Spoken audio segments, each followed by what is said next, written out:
Hello, and welcome to the Write Club podcast, where we take you behind the pages and into the fascinating world of writing. I'm Mary, and this is Beth, and we're part of the team at Writing Magazine and Writers Online. Hi, Beth, how are you?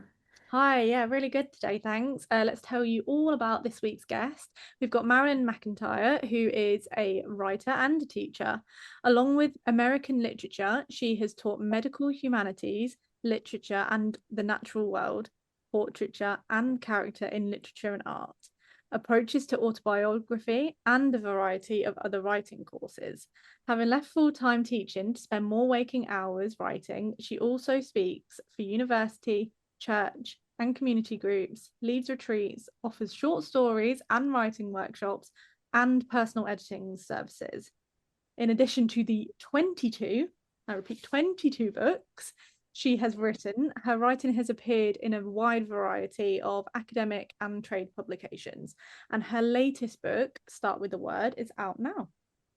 Hello, Marilyn. Welcome to the Write Club podcast. Thank you. It's a pleasure to be here. And are you in your usual writing space? And if so, could you describe it for us? I am. Actually, I'm in my study at home, which has many things on the walls that inspire me and an uncomfortable desk, but a very comfortable chair. And so I usually sit in my chair with a pillow on my lap, with my laptop on the pillow. It's a great place to spend some time. That sounds very cozy. And we can tell that you're not in England like us. Where are you today? I know. I wish you couldn't tell. I love the way you speak. Oh, Oh, thank you. I'm in Sacramento, California.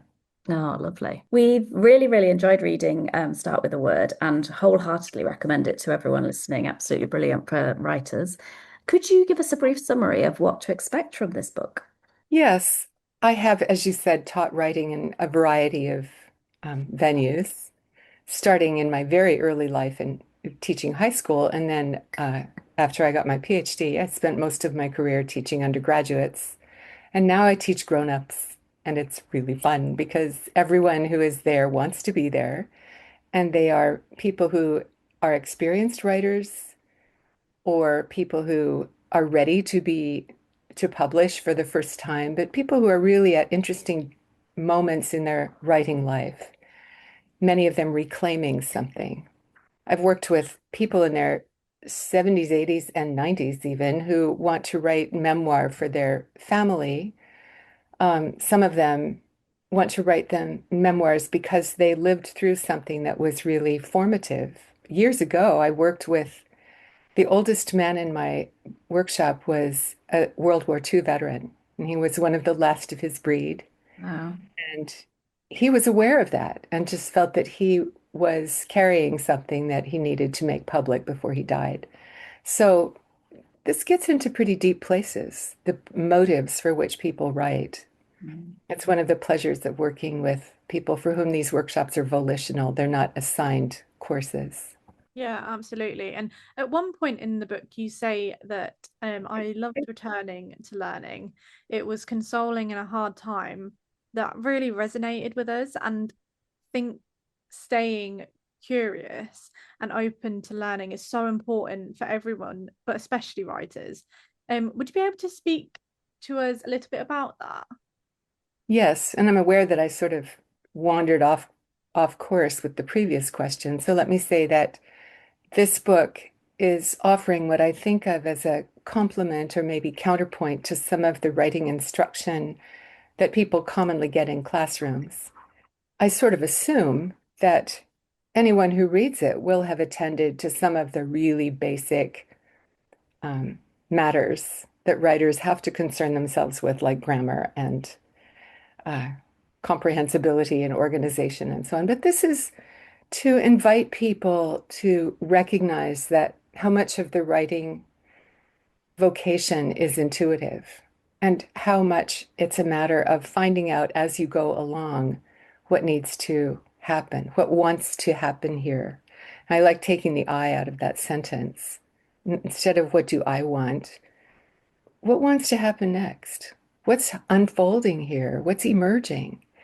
What am I noticing as I reread the last few paragraphs? Because I think if you're not surprising yourself in the course of the work, you're probably not bringing it from I'd say, a centered enough place. So I suppose some of it sounds kind of new agey, but that's fine with me. And I do think that writing is, if you use this kind of language, I think it's spiritual work that you really find something in you that wants to have a voice. And sometimes I've recommended that people even give that something a name. You know, pseudonyms are interesting that way.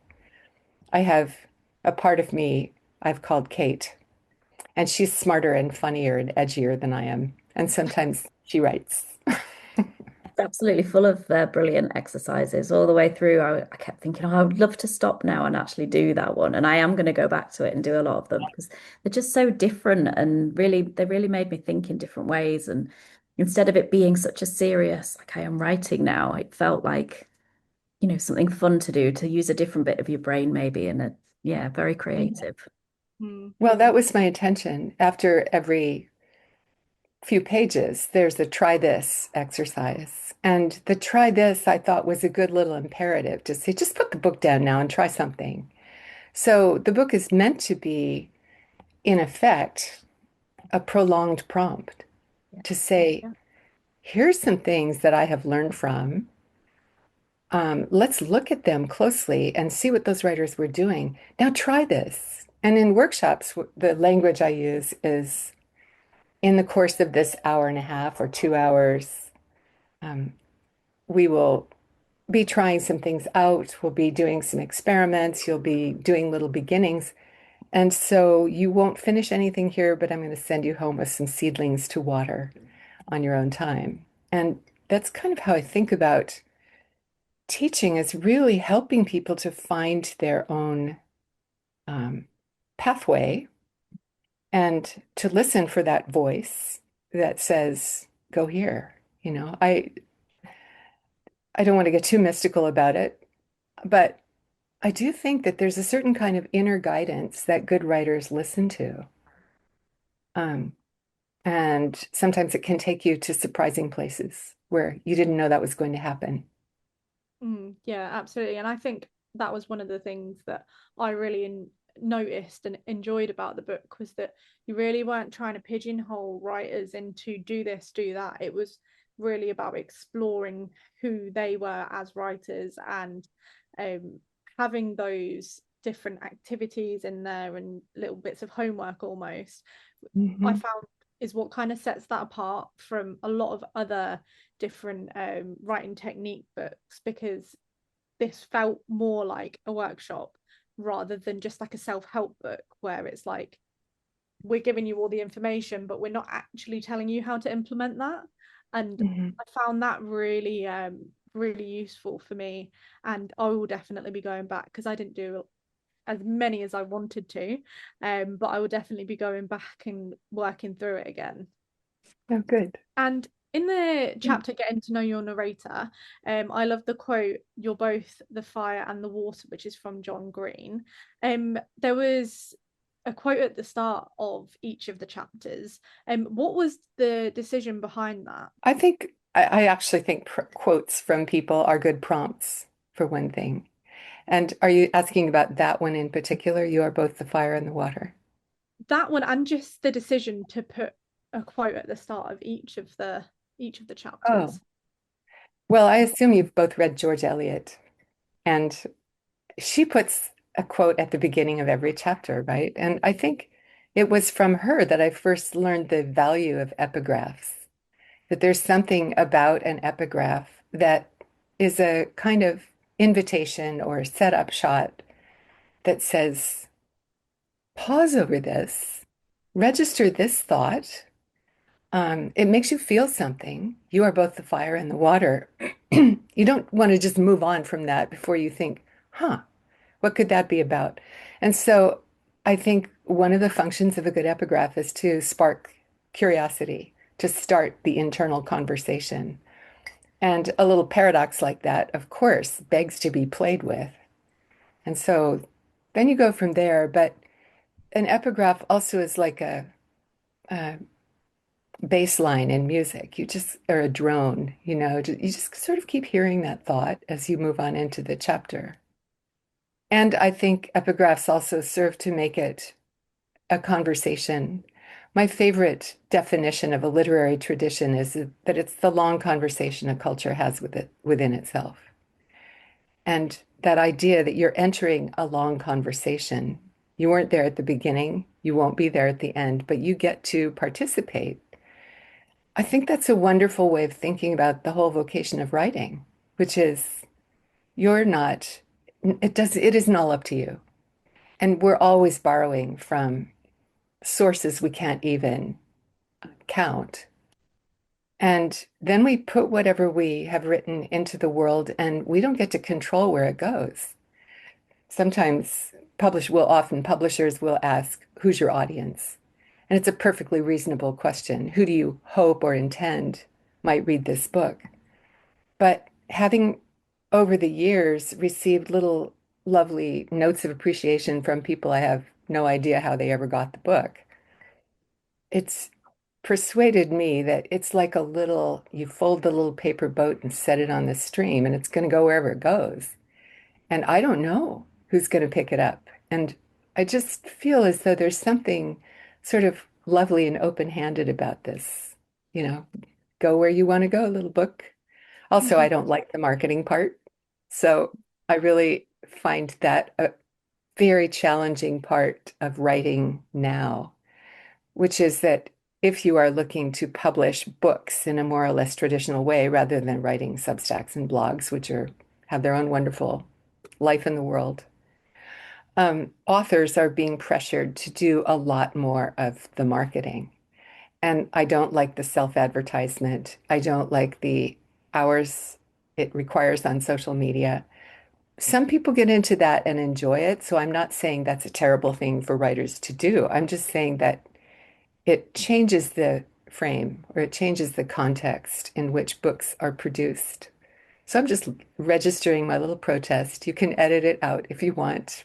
No, no, we've had this conversation with a few people, haven't we? And I think often all of this marketing and thinking about your audience and being so commercial can really take away from the creativity. And I've often had this, how do you balance the two things? Because obviously, a lot of writers it is a career they are looking, you have to make some money, but writing is such a precious thing and it's so creative, and we want to find our own unique voice, and keep putting something new into the world and sending it out there on our little paper boats. So, yeah, absolutely agree with you. Well, and I think it's especially challenging for poets. It's probably different where you live, but there's a lot of poetry out there. But by and large, it doesn't sell well. You can't make a living writing poetry. But I remember starting an undergraduate course I was teaching with the question, why read a poem at a time like this? Which is a pretty good question right now. There are so many urgencies that are facing all of us. And the very first answer was from this woman way in the back row. She waved her hand around and she said, poetry saved my life. And she had a story to tell about that. But then two or three other people spoke about moments when a particular poem had addressed them in a way that they hadn't encountered before. And so we moved from there into talking about what poetry as such does that prose doesn't, or the poetic dimension of language, because poetry and prose are not that simply separable. But it was invigorating to hear that from the students themselves, that there's something life-giving and sometimes life-saving about a poem that makes certain demands of you Mm. because of the the nature of poetry, which is that it disrupts ordinary syntax enough so that you pause in different places and have little shocks of recognition that wake you up. Yeah, Absolutely. absolutely. I read that you like to read and be read to out loud, and you also say that deep, slow reading can enrich your writing life. How do these two things change our reading experience and help us as writers, do you think? I think reading aloud is rare now, even among people who read a great deal. But I will say to anyone who wants to have a long partnership with someone they love, reading aloud really feeds the conversation daily, to be in a book together. And I will say that some months ago, one of us, I think my husband, suggested that maybe we could read War and Peace again together. And my very first thought was, we'll die before we're done. And then my second thought was, that's okay. And we did. We're almost done. We're in the last book of many books in War and Peace. And I wouldn't recommend starting with that, but reading aloud and also being willing to stop after a funny passage and comment on it, or stop because you're weeping over a passage and you have to hand it to your partner. But there's something really intimate and invigorating about being in a book together. And it enriches the conversation. What do couples talk about day after day? Logistics, the shopping, and what friends and family have been doing and those kinds of things. But a reading life together means that you've also been to these places that you can go back to. We've had, really pretty rich conversations about Elizabeth Bennet and about Captain Ahab. I taught Moby Dick for years and loved it. And I think it's not really a novel. And it's one of the quirkiest books ever written and very American. So that's been a fun one to go back to. Yeah. Oh, So that's the reading aloud part. And I think the slow reading is that you really have to make a countercultural decision right now because there's so much pressure to move quickly, move through things, get through things, all that language. I used to stop students when they'd say, well, I want to get through these courses, or I want to, get get rid of that requirement. And I just would say, listen to your language. How about I want to tell me what you want to learn? Where are your curiosities? So that's part of just working against the institutionalization of both learning and reflecting. I don't think that the culture does very well, our culture anyway, at leaving people time to process or reflect or review or read a second time. And as I get older, it's a significant decision whether to read a new book or whether to reread, War and Peace, whether reread something. And increasingly, I'm inclined to reread. So reading slowly means that you have to be very deliberate. Like all we're going to do here is just read a few paragraphs and talk about why that's such a great passage. I think I that's think brilliant. I that's love both those points, and I'd never really thought of them that deeply before, but yeah, lovely. it makes so much sense, and you're totally right. We always rush through so much all the time, and it's really a bit of a privilege actually when you get to read something or do something and really just take your time with it, and you do notice how much more of the information you absorb as well. And I always like to do it if there's this particular book that I'm reading that I'm really enjoying. I will always purposely try and read it as slow as I possibly can. One, because I don't want it to be over, but two, I like to try and absorb as much of the information and what's going on in the story as possible. So yeah, I same as Mary, I absolutely love both of those points, and I feel like the world needs to hear this and we need to take it on board a lot more frequently. Yeah. Well, I hope you also scribble in the margins and put I check have, marks by your favorite paragraphs. so it depends what I'm reading on. So if I have my Kindle, I will highlight.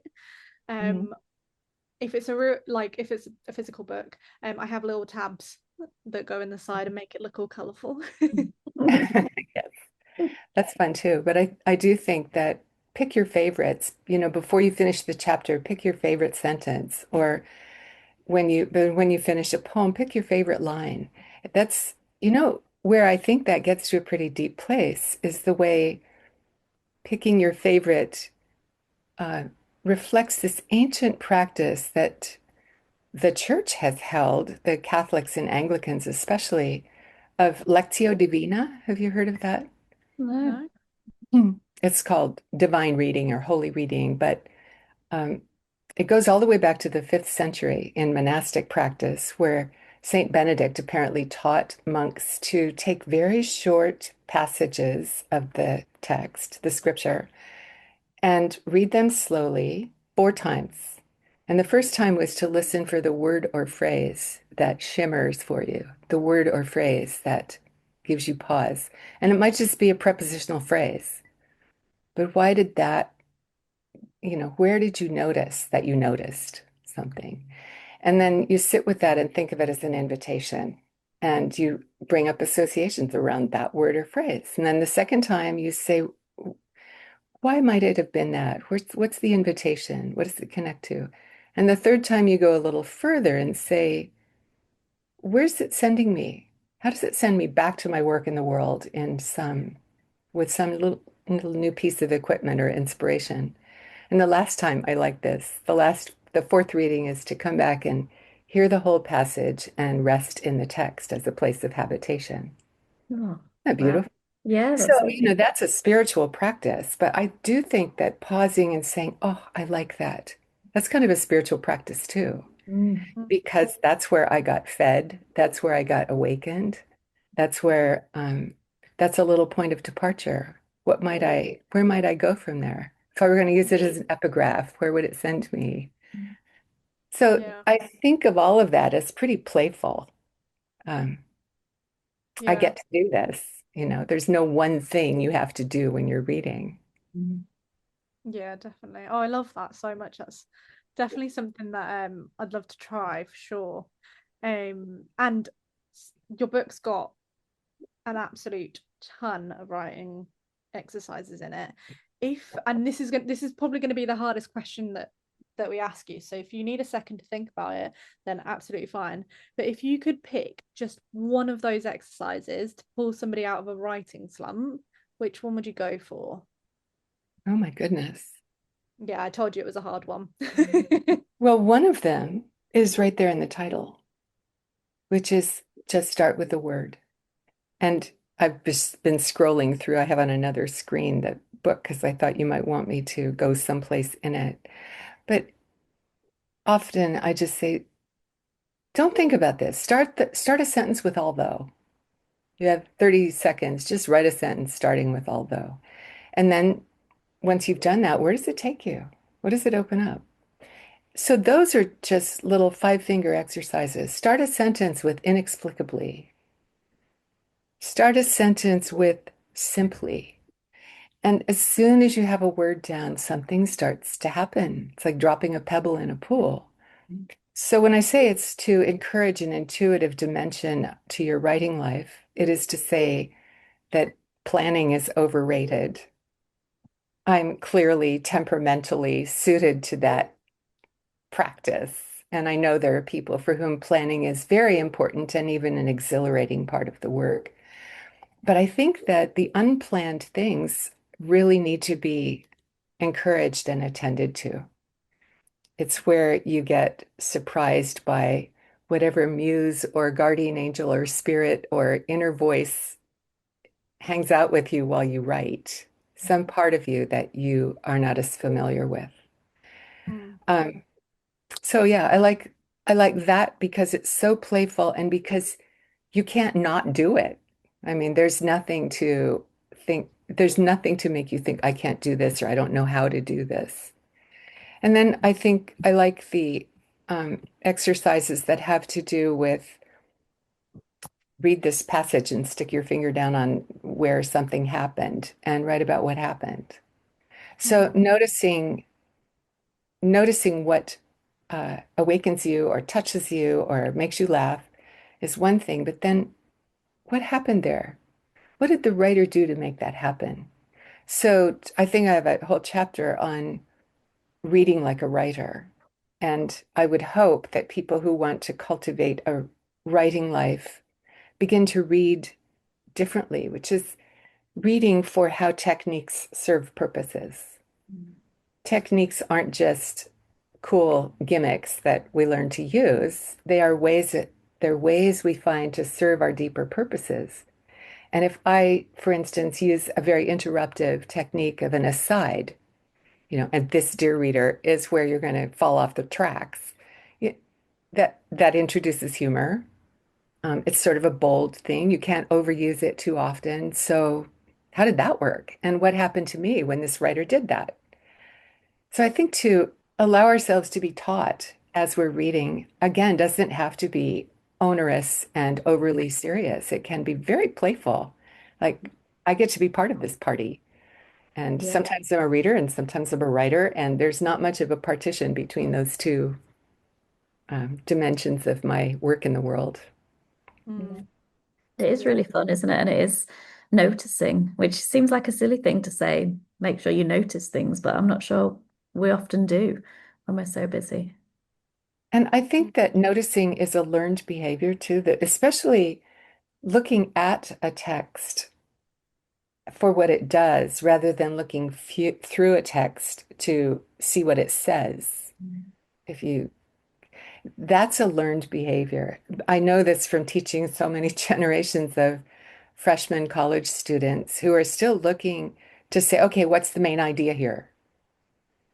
And I think, this isn't a philosophy class, okay? We're not looking for ideas. We're looking for how the writers, with the how question is front and center, not the what question. And what is important and why is important, but how always gets you there. Mm, So, how did the writer do that? What happened in that sentence, which does take you back to grammar, right? Because you can't say, look, look at this string of verbs in this passage and how all of the active verbs are given to features of the landscape. You don't notice that unless you're in the practice of noticing verbs as verbs and not just that this is a beautiful landscape. Does that make sense? Yeah. yeah. But I think I do remember teaching a passage in Moby Dick where I said, okay, we read this, one of my favorite passages. So, of course, I was very invested in this conversation. And I said, okay, what do you notice in this passage? What is Melville doing? And people said things about what happened in that scene. And I kept nudging them toward what words stand out. And finally, we got to a point where we were just tracing, I think it was the verbs, but it could be the descriptors, or it could be how do the sentences start. So that helped me. There, at the end of the book that we're talking about, there's a series of scans when you've got a draft to just do a verb scan. What are your verbs doing? Are they lively? Are they repetitive? And then do a sentence starting scan. So how do your sentences start? And just read through the manuscript and see that. It's like an MRI, where you get cross sections of what's being looked at. Yeah. Mm. Yeah, we actually had somebody on earlier this year, Sarah Grant. Sarah Grant? Is that her name? Yeah. Yep. And one of the pieces of advice that she gave us, which I thought would be absolutely like fascinating to try, is to copy and paste your entire novel into one of those word clouds and just kind of see which words come out the biggest and which ones are a bit smaller and which ones you didn't really necessarily think were going to be huge but are huge.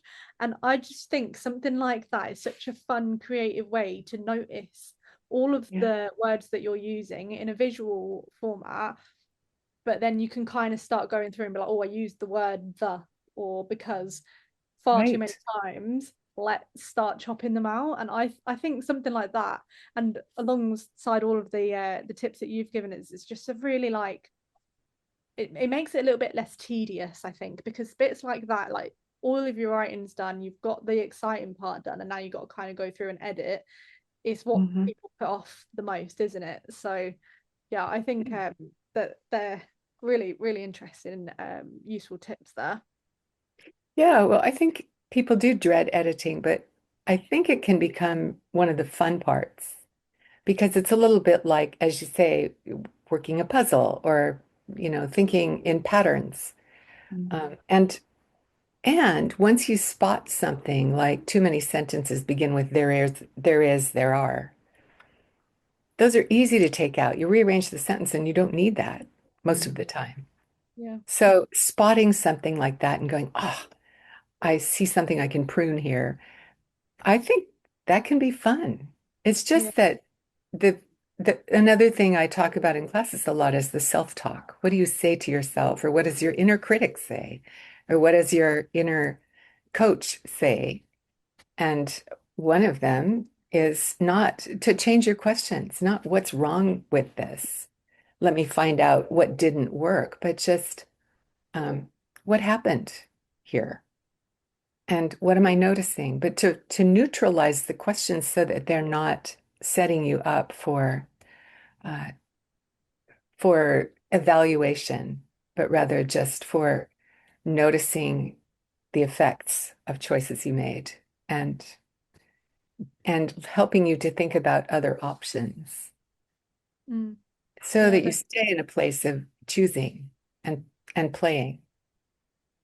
yeah, absolutely. It's trying to kind of keep away all the negative thoughts about your own work, and like we can be so highly, like we can criticize ourselves very harshly a lot of the time. So yeah, reframing those questions and looking at it in a little bit of a different way might just make your life a little bit easier. Yes. And I think there are ways of living even with the inner critic, um, Mm. to to recognize that there are things that I tend to do. My husband is a very good editor, and he reads pretty much everything I write. And he's very funny about what he about his responses. But one of them is, "My dear, you are not Henry James." You know, so this sentence that's 12 lines long, break it up, which I don't do that too much anymore, but partly because he's laughed at my long sentences enough so that I think sometime I one of one of the books I wrote, Caring for Words in a Culture of Lies, has a whole chapter called Learning to Love the Long Sentence. And I think James and Faulkner and Virginia Woolf and Eliot even, George Eliot had very long sentences. And they were deliberate about it because they were trying to map consciousness, what happens when you process a certain moment. And they try to reflect that in writing. And it's very demanding. But most of us don't deserve really long sentences because that's not the kind of work we're doing. So, so, but learning to laugh at my own long sentences was one way of getting over the need to keep saying more because I hadn't articulated it precisely enough or something. Hmm. Yeah. Oh, that's brilliant. And on your website, you have a bio, and it says, "My deepest interests lie in connections between spirituality, language, and healing the earth and each other." And I know you've kind of touched on this a little bit already with the spirituality. But what would you say our role as writers is in this work? I think one of the main things writers can do now, especially in a very contaminated um, social media environment and public conversation, is to provide language that's an alternative to the incessant market language or the highly partisan language or the violence that has invaded language. That we can, because we think about words themselves, part of our work is to offer people a way of putting it that provides an alternative to the the kind of polarized political rhetoric that I know you have some of that in England as well as here. Um, and the oversimplifications and the hyperbole that are so pervasive in in the tabloids, but these days even in mainstream public sources.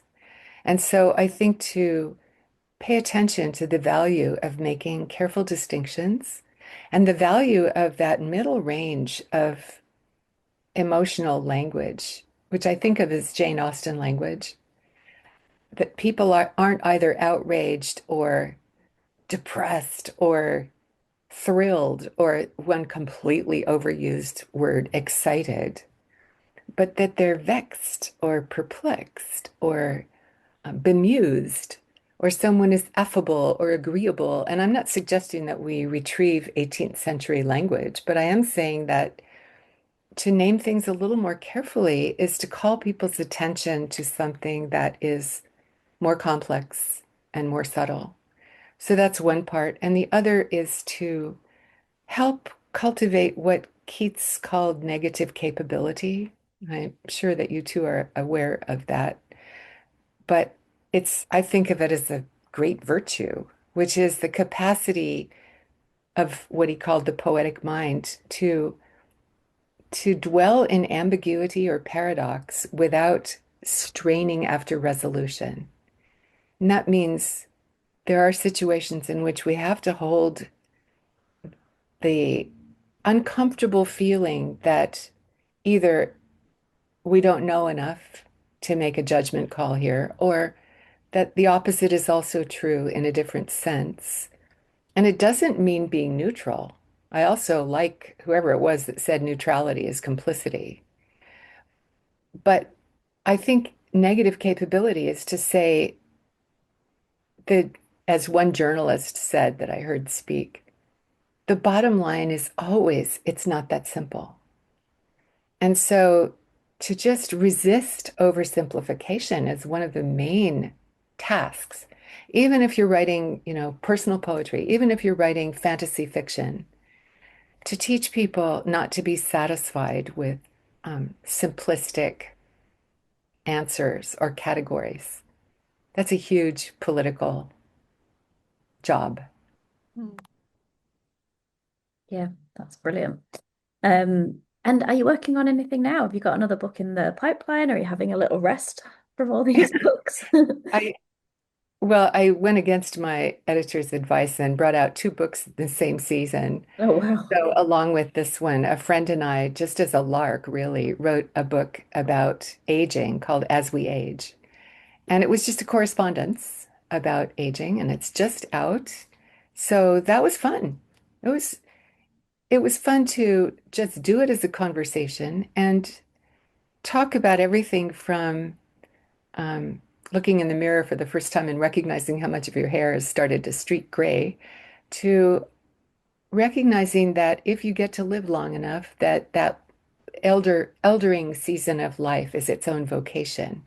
What are we here for? Because again, in a culture that's fairly youth oriented, and especially high tech culture, people who, as they get older, they tend to get marginalized in various ways. And so part of what we focused on was two things. One is you don't have to accept that. You can get feisty and pushy. You get to be very good humored about saying, yo, I'm here and nobody's brought this up yet. But also that recognizing that you don't have a central place in the action, in the family, in the grandchildren's lives or something, means that there's something you can do from the margins that's pretty comfortable and freeing. And there's a sort of liberation that comes with age, not just with retirement, but being one of the elders in your department, that you get to speak from a calmer place in a way. You're not trying to earn anything or prove anything. So we had a really good time writing that. And because we both taught literature, there's a lot of literary reference in it. In fact, in one one exchange, my writing partner said, "Are we getting too literary? Are people going to get tired of Shakespeare quotes?" Maybe they will, but we're not writing it for them. So Love Oh, that go that. sounds ahead and read great. the whole Prospero passage. That sounds really interesting. I'm going to look that up for sure. It was fun. Um, And a book that I do have in the works, and I hope to get there, is to look at a series of words that have woken me up, words or phrases. One of my books was called Word by Word, where I just did 7 meditations on a word. So I took a word a week. But this, I started thinking about words that once, or phrases that once you'd heard them, you couldn't not see the world in those terms anymore. One of the ones I've given as an example is sacrifice zones. Until I heard that term, I was certainly concerned about environmental justice and all that.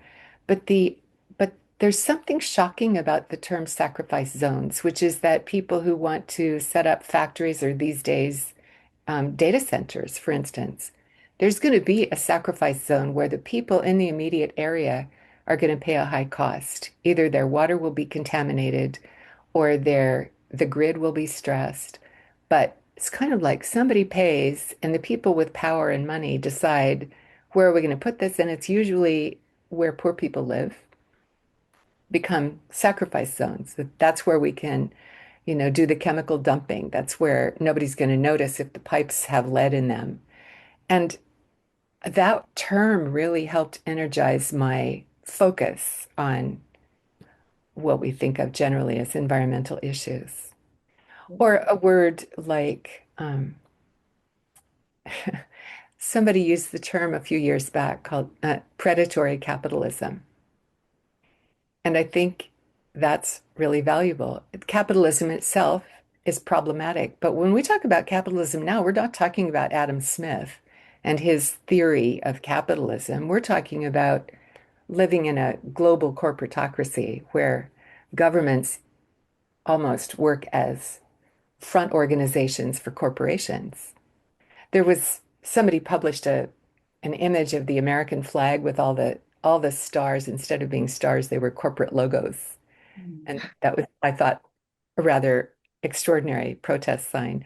But so predatory capitalism just helped me connect the idea of predation and how it works in an economic system in a way that enabled me to be a little more fine-tuned in my discomfort with how things work.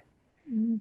And it's so interesting that putting those two words together in both cases have such an emotive effect, don't they? And you do kind of want to roll with that and look into that. Yeah, that's brilliant. We always like to end the Right Club podcast with a book recommendation. Is there anything that you can recommend for us? Gosh, I that's know, like just pick a book from all the can you millions that you've recommend a good restaurant in San Francisco? My mind goes blank. There are too many of them.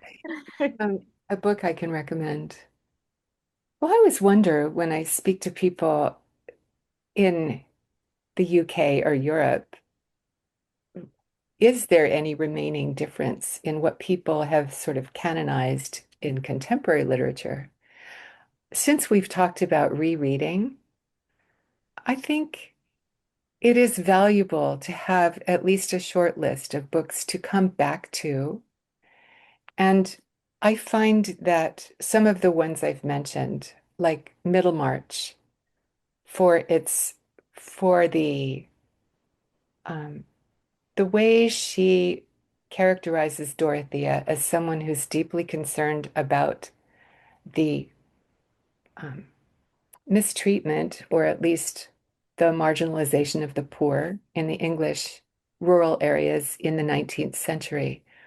There's something about the quality of her concern that I think we can afford to revisit as we have our own concerns about what happens to working class people and at whose behest. And I also think that I've mentioned Jane Austen. I think that to go back to any of her books, Pride and Prejudice is my favorite, as it is for many people, but just to pick up passages and think, how did she do that? How does this confrontation between Elizabeth and Darcy fine-tune the sense of what's going on when people are feeling passionate but ambivalent about each other, which is a place a lot of couples get to. So going back to them, I also want to recommend I have so many favorite American writers. I taught mostly American lit, but I think Toni Morrison is one of the great, great voices of the 20th century. She was a magnificent human being. She wrote very challenging books. And they're not just about race, but the fact that she is a Black writer speaking into a broad audience with the wisdom of an elder in her later books about the way in which African American communities often in, um, live at that permeable edge between that dimension we call supernatural, the presence of the ancestors, the ghosts, the spirits, the dead, and what is present, the way people live with their past, the idea of inherited trauma and all of that. I think the way she nuances that for all of us calls us into a place of reflection that's much more valuable than just breastfeeding if you're white about what's happened to Black people, or being, angry or grieving if you're Black, but to recognize that there's a long history of much more complicated internal and external conversation. And some of her sentences are showstoppers. Yeah, I And totally agree. So interesting that you say that because she keeps coming up again and again, and I think that's something to really look into and to think about as well. oh, and one contemporary, if I can have one more before we stop, is Richard Powers' The Overstory. I don't know if you've encountered that, but speaking of sentences that are showstoppers, it's a novel a lot about the life of people and the trees they live among. So it's really the trees are given. It's like Tolkien's Ents and the Ent Forest. Those trees are alive and they're having a conversation. It's just so slow we can't hear it. And in the Overstory, you emerge from that book really aware of the beings around us in the plant world that are influencing us all the time and very generously. That sounds right up my street. Yeah. Sounds great. And as much as we could sit here and chat to you all day, it's evening for us and morning for you, so we should let you get on with your day. And thank you so much for joining us. It's been an absolute pleasure to have you on the podcast, and I'm sure all of our listeners are going to get so much advice and take away a lot of information from you today. So yeah, thank you. Thank you both. What a pleasure to meet you. And you. Thank you. Bye. Bye. Thanks for tuning into the Write Club. We hope you enjoyed this episode and feel inspired to keep writing. Don't forget to sign up for our newsletter at Writers Online, your go-to for writing tips, competitions, and exclusive updates. Plus, you'll never miss an episode of the Write Club. Until next time, happy writing.